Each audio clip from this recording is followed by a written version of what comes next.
Salut à toi, je te souhaite la bienvenue sur ce nouveau podcast, sur cette nouvelle histoire pour te reposer, pour méditer ou tout simplement pour t'endormir. Je te souhaite un bon voyage. Veridia était plus qu'un simple village pour Clara.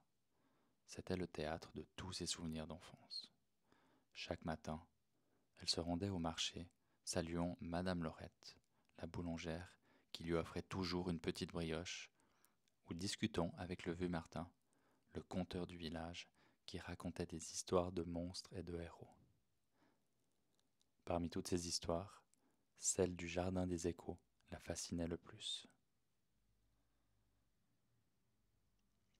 Un soir, après une longue conversation avec Martin, Clara se coucha avec une seule pensée en tête, le Jardin des Échos.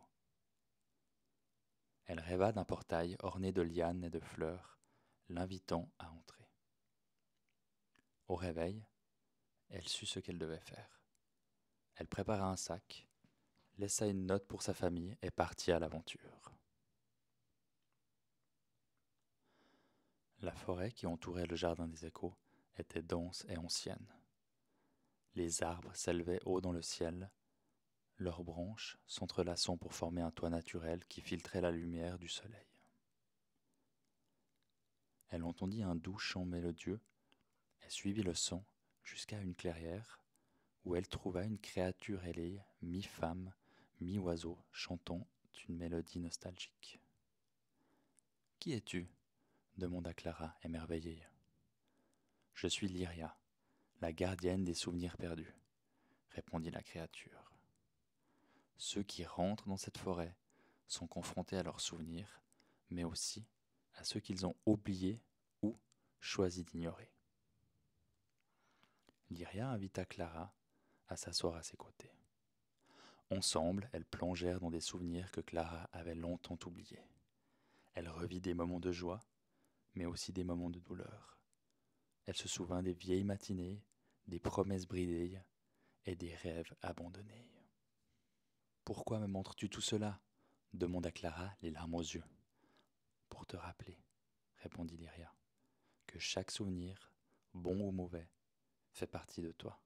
Ils t'ont façonné, ils t'ont guidé et t'ont amené ici. » Clara remercia Lyria et, avec une nouvelle compréhension d'elle-même, continua son voyage à travers la forêt.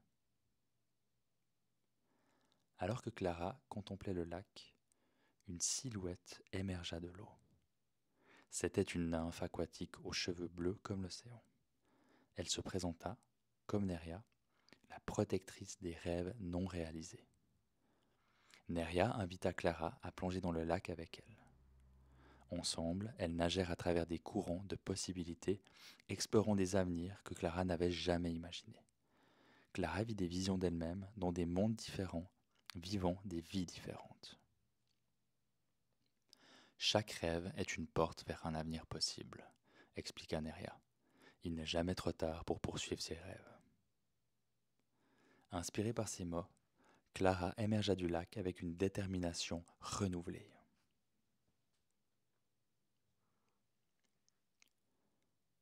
L'ascension de la montagne était semée d'obstacles. Clara rencontra des créatures de pierre qui lui posaient des énigmes, des vents qui tentaient de la détourner de son chemin et des illusions qui testaient sa détermination. Mais à chaque défi, elle trouvait en elle une force qu'elle ignorait posséder. Au sommet, elle rencontra la gardienne des échos. La gardienne d'une figure majestueuse enveloppée dans une robe étoilée. Elle lui parla de sa destinée et du rôle qu'elle devait jouer. Elle lui offrit un cristal, un écho tangible de son voyage, et lui dit que son voyage ne faisait que commencer. De retour à Veridia, Clara fut accueillie comme une héroïne. Les villageois, ayant entendu parler de son voyage extraordinaire, se rassemblèrent autour d'elle, écoutant avec émerveillement ses récits sur le jardin des échos. Elle raconta ses rencontres avec Lyria, Neria et la gardienne des échos. Elle montra le cristal qu'elle avait reçu, qui brillait d'une lumière douce et apaisante. Avec le temps, le jardin des échos devint un lieu de pèlerinage pour les habitants de Veridia et des villages voisins. Sous la direction de Clara, Une nouvelle voie fut tracée à travers le jardin, permettant à ceux qui cherchaient des réponses ou une guérison de trouver leur chemin. Des sanctuaires furent érigés en l'honneur de Lyria, Neria et la gardienne, et le jardin devint un lieu de méditation, de réflexion et de transformation. Clara, avec sa sagesse nouvellement acquise, devint la gardienne du jardin. Elle guidait les visiteurs à travers leurs propres échos, les aidant à trouver la paix, la compréhension et la rédemption. Et bien que le jardin ait été un lieu de mystère pour elle autrefois, il était maintenant son chez-soi, un lieu où elle trouvait un but et une signification. Alors que le soleil se levait sur Veridia, des silhouettes apparurent à l'horizon. Des voyageurs de contrées lointaines, attirés par les légendes du Jardin des Échos, étaient venus chercher des réponses à leurs propres énigmes. Clara, en tant que gardienne, les accueillit avec une chaleur maternelle. Lorion, un jeune homme aux yeux d'émeraude, cherchait des réponses sur son passé oublié après avoir perdu la mémoire dans un accident mystérieux. Elara, une vieille femme aux cheveux argentés, voulait comprendre les visions qu'elle avait de l'avenir, des visions qui la hantaient chaque nuit. Leurs chemins se croisèrent, et une amitié improbable naquit entre eux, renforcée par leur quête commune de vérité. Mais tout n'était pas paisible. Moros, un homme vêtu de noir aux attentions obscures, pénétra dans le jardin. Fasciné par la puissance des échos, il chercha à s'emparer de leur essence pour augmenter sa propre puissance.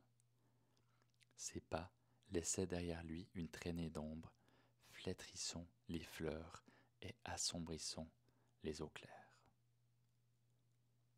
Clara, sentant le danger, rassembla les habitants de Veridia. Ensemble, ils formèrent une alliance pour se protéger et protéger le jardin. Lorion, avec ses compétences d'épéiste, et Elara, avec sa sagesse, se joignirent à la cause.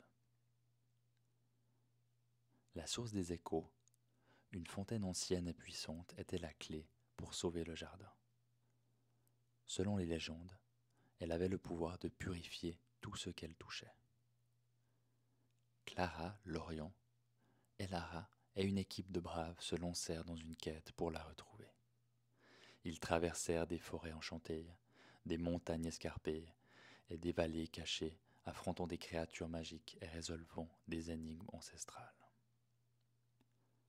Avec la source en leur possession, le moment était venu d'affronter Moros.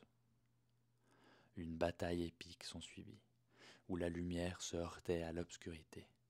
Les épées claquèrent, la magie fusait, et le destin du Jardin des Échos était en jeu.